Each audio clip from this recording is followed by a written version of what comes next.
Hi everyone. Today I'd like to talk to you about a conversation I had around a year ago.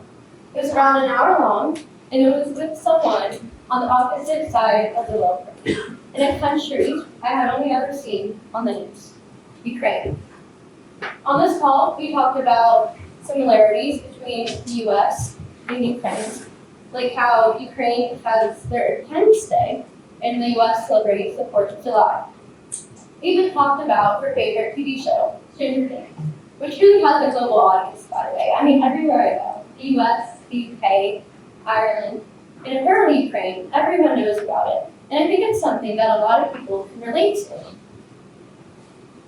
But on that call, she started talking about the air raid sirens that were going off that night, and how she and people she knew lived in constant fear of foreign attacks in places near her hometown.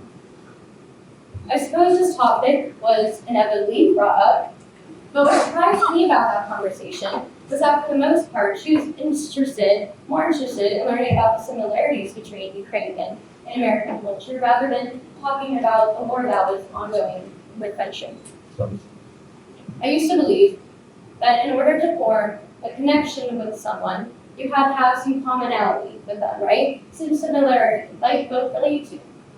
But from the experiences I've had in my own life, I found this to be objectively not true. In this speech, I'm going to show you how I learned that our perceived differences limit us from forming any sort of real connection with people and how distance creates clarity. The first lesson I learned is that our perceived differences limit us from forming any sort of connection with people we are unfamiliar with.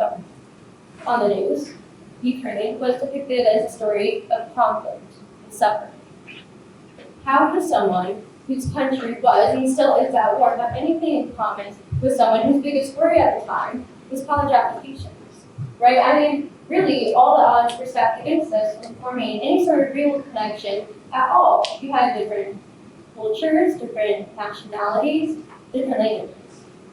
But in the short amount of time I spent talking with her, I was able to form a deeper connection with her than with people I've known my whole life. People who I've had infinite commonalities with. I think in the world we live in today, and especially the fragile political climate that we live in, it's easier than ever to retreat into the we versus they narrative. I mean, at least for me, every time I turn on the news, it makes me feel just a little bit more divided.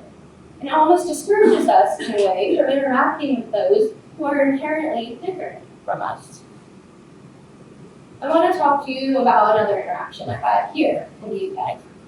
For those of you who don't know, I moved abroad for my first year at university, which is an incredibly unique opportunity, by the way. And at the surface level, you would think that there's not that many similarities between British and American culture, but that topic alone deserves its own TED Talk. Anyways, me and my friend were back on a train from Scotland heading into the city center into London, and we were sitting with this lovely English woman and South African woman. And we had a very productive, it was around 30-minute long conversation about travel and our life experiences. We were talking to them about where we've been. Historically speaking, and this is being used of course now, but historically speaking, this particular group of people wasn't supposed to get along with each other that well.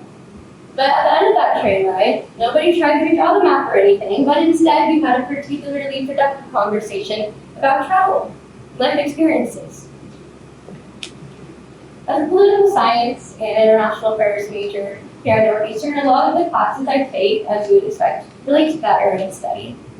And as an American studying politics from a British perspective, it's both funny and fascinating at the same time.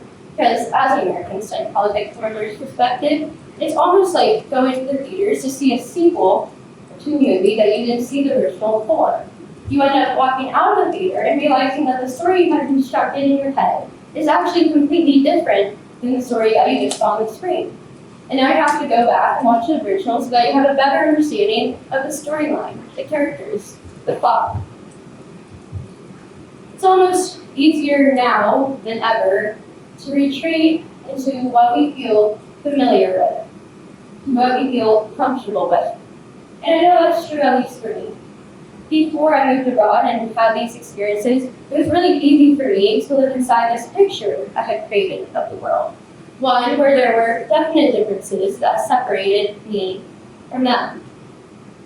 But it wasn't until I moved abroad and had these experiences that I realized that there is definitely more than one way to see the world, more than one way to celebrate, more than one way to connect, more than one way to create a shared sense of belonging with those who you are not supposed to have anything in common with.